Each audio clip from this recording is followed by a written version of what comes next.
And we're back with another development tour. Now this guy might be taking my crown. First year did a 1 to 2 bed and just missed out on 6 figures. This year he's definitely gonna take it, pushing on to doing 3, maybe 4 projects in 1 calendar year. So this is part 2, the final part of another 1 to 2. When you were here last time, it was work in progress, and we're hoping now it's all done, dusted, and ready to go to market. If you haven't already, go and check out the last episode. But for those of you that are lazy, right here is where we were last time we were at this project. So this is a 1 to 2 bed.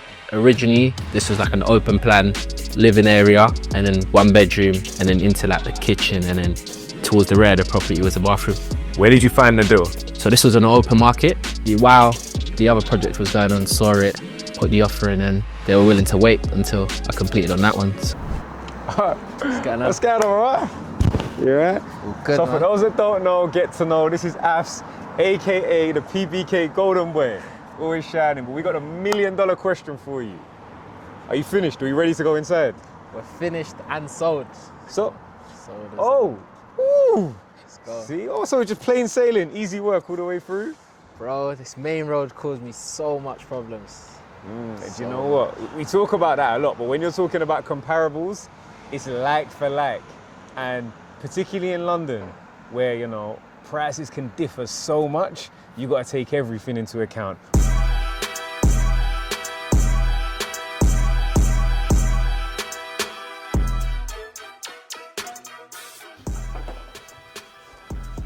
So I think the main noticeable change about this first room was this was like an open plan space. So we've taken out the chimney breast, put in a still, and put up this partition wall.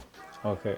And I think this room size is a good space, good double room. What size do you reckon this is? I think off the top of my head it's about 9 to 10 square meters. Okay, nice. Good for the second bedroom. Yeah. Now into here, this was also part of like the open plan living room to start with, in the original floor plan. But then we put up a partition, taken out some of the chimney breast here, and just created this space for the wet room. Yeah. I think, again, yeah, it's a nice size space as well. I was a bit hesitant whether to take more of that room to create a bigger size, but ended up keeping it as it is like this. Yeah, and I always think if you can keep as much space in the master bedroom or the principal, they're the people who are going to decide to spend the money, so you've got to look after them. So into the master bedroom. The most noticeable change from this room was probably taking out the chimney breast. Didn't decide to touch this partition just to free up the space a bit more and make this the primary bedroom. Yeah. I think, look, people don't really realize how much space that a chimney breast actually takes up, and it's only when it's removed you can really see not only do you get space back, but you also get a functional wall, which means you've got more options for where you can have the bed, wardrobes, for example, as well. So I think where possible, it is something that people should consider. We have to consider things like party wall notices, as well as all the additional building control and structural works and their implication.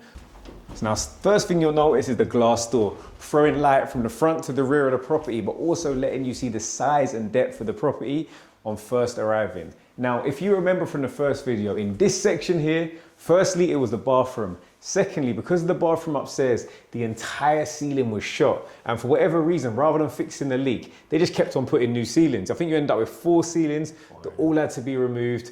All of the joists had to be reinforced, which are costs we don't always account for, but that's one of the perks, and we say perks very liberally, of doing a refurb. But doing all of that meant we've now given the space back to the open plan kitchen living room, creating a much bigger space at over 20 square meters, direct access out onto the garden, and overall I think it works really well. In comparison to previous projects, you've used a lot of the same materials. Yep. Like a lot of people I see, they always want to try new things, but you're very much rinse and repeat. Why is that? I think it makes it easier, number one, and if I still got leftover materials from the other projects, I can just easily move them across to something like this. Nice. What's your favorite part of this project? I would say probably this space. Yeah. I think this is where most of the work was done, so actually seeing it from scratch and seeing it to this point now, it's a big difference. I actually got a question for you. Now, bearing in mind, you're kind of like vamping up how many projects you've done. What's been like the attitude of like your friends and stuff like that about you now being, I guess in their eyes, like big time property developer? it's been a weird kind of transition. For someone like me, I don't really look at things at big scale. I just take it day by day. But for them, it's just seeing the transformation is crazy. And when they come, they see it at the start to the end. They're really appreciative of what I'm doing. Yeah, I think it's important, like, to bring people along in your journey, like, so they can see the struggle. Because I think people always see the shiny stuff. They see at the end, oh, sold. Oh, Ash just sold that place for 600,000. Ash just did X, Y, or Z. But a lot of the time, they got to be part of the journey. So they see the work that went into it, but also they see that actually there's an element of expertise, there's contact, there's experience. Because those same friends, you never realize when they're like, you know what, I've got a spare 100K, 50K, how can I get on board? And now you're the connect to the inside effectively. Yeah, I think at the start, no one really believes in you. I say they do believe in you, but it's all words. Yeah. Like, they're thinking, how are you going to put this together? And then, like you said, when they see the work that's put in behind it, all the behind the scenes and the phone calls that I'm having and the emails I've got to deal with, when they see it from the start to finish, it's like, wow. Yeah. What's next for you? What's next? I'm trying to do a lot more projects this year. Volume wise, I'm trying to get about 4 in.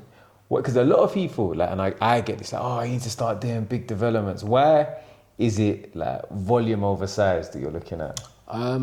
It's back to the numbers. When I look at the return on investments for these smaller projects, if you do about 4 or 5 of them, I guess you're seeing the same returns for the bigger development. So why not stick to something that's less risk, less money, and still get similar returns? Yeah, no, for sure. And I guess also diversifying. You don't Exactly. There's the other side of it. It's like you got a lot more going on, so a lot more stakeholder management. Yeah. But maybe if this project doesn't do as well, it's propped up by this one that does even better. So how much did you purchase this property for again? 45. 45. Was it on the market listed at 45, or did you have to negotiate, or did you pay over? It was actually listed for 45. Tried to get a little discount, but the seller wasn't budging. The buyer said, I'm not in a rush. Yeah. So I'm not in a rush, mate. Just take it or leave it. Exactly. Fairs. And then yourself, what did you list the property at initially? It was initially listed at 600. 600. And what did you accept an offer at? 561. 561. What did you think the property was going to be worth when you purchased? Close to around 600. 600. Yeah. And what do you think were some of the main factors that caused you, basically getting close to 39,000, less than kind of what you thought was ideal?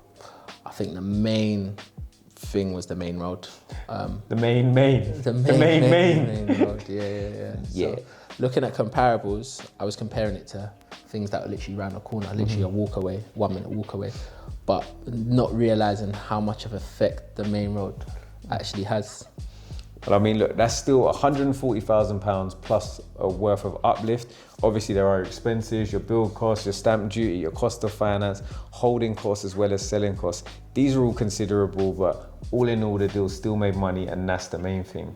I think what's most important for those of you that are watching this video is you need to really understand how to effectively appraise a deal, how to take into account what things can change your end values.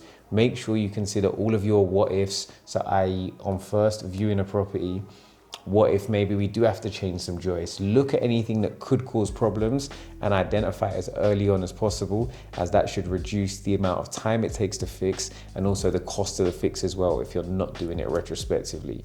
Now that has been another PBK development tool. If you like this video, if you enjoy it, and if it's helped you make money, please make sure you subscribe to the channel, and we're going to be back next week with another development tool.